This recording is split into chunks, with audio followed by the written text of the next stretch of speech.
Seriously, of course, every newspaper and TV programme has its slow news days. And that's when you reach for tried and tested formulas, like this old favourite on a current affair. Not sick, but you want the day off? No worries. These doctors are happy to make every weekend a long one. Just ask and they'll give you a certificate. 2 weeks ago, ACA re-spun a yarn they've teased out several times in the past few years. Armed with a hidden camera, Brisbane producer Aaron O'Brien and his offsider rocked up to 5 different doctors and asked for a sick note. He claims he told them he was merely tired, yet all agreed to write him a sickie, with one getting it done in just 90 seconds, and another doctor laughing as he did the deed. I was shocked that he just seemed to think it was a bit of a joke and that he could just come up with an excuse with me. So. What excuse will I put in?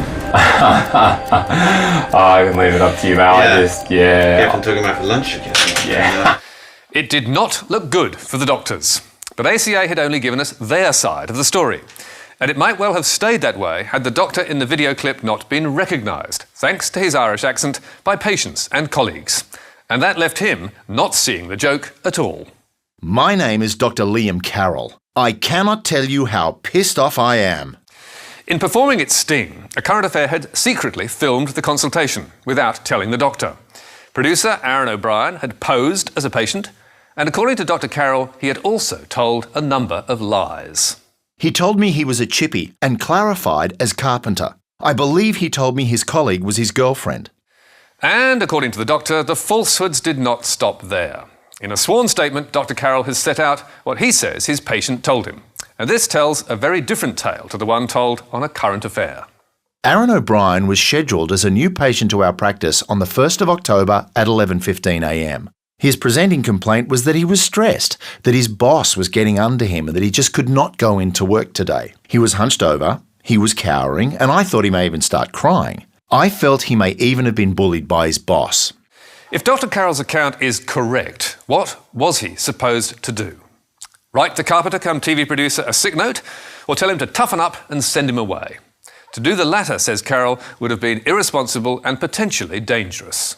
I personally have attended to a number of suicide cases, men in their 30s, and then having to explain this to their wife and 4- and 6-year-old. It's hard. Often a male this age is dragged in by their girlfriend who is really concerned about them, and we only see the tip of the iceberg. So any male stressed and bullied I take very seriously. So, how do we know if the doctor is telling the truth? Well, the short answer is we don't. But an easy way to find out would be to look at the camera tapes, which recorded the meeting from beginning to end. So, we asked A Current Affair if we could take a look. But, surprise, surprise, the programme refused. We then put a series of questions to ACA's executive producer, Grant Williams, but he declined to comment. So what redress does Dr. Carroll have? Well, he could sue for defamation or he could complain, but that takes time or money or both. Having had his reputation trashed, it could take years and thousands of dollars to get it back. And that's why we believe Channel 9's boss David Gyngell has a responsibility to deal with this matter and deal with it quickly. Who knows? 9 may even be in the right. And meanwhile, let's recall what happened in 2001 when ACA did the exact same story. Back then, one of the doctors in the sting complained to police about the lies she was told.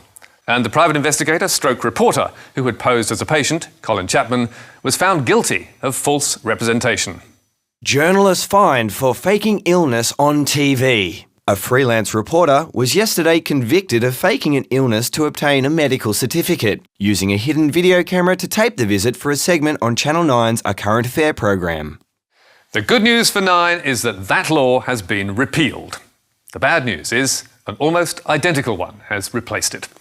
So maybe A Current Affair needs to be taught the lesson again.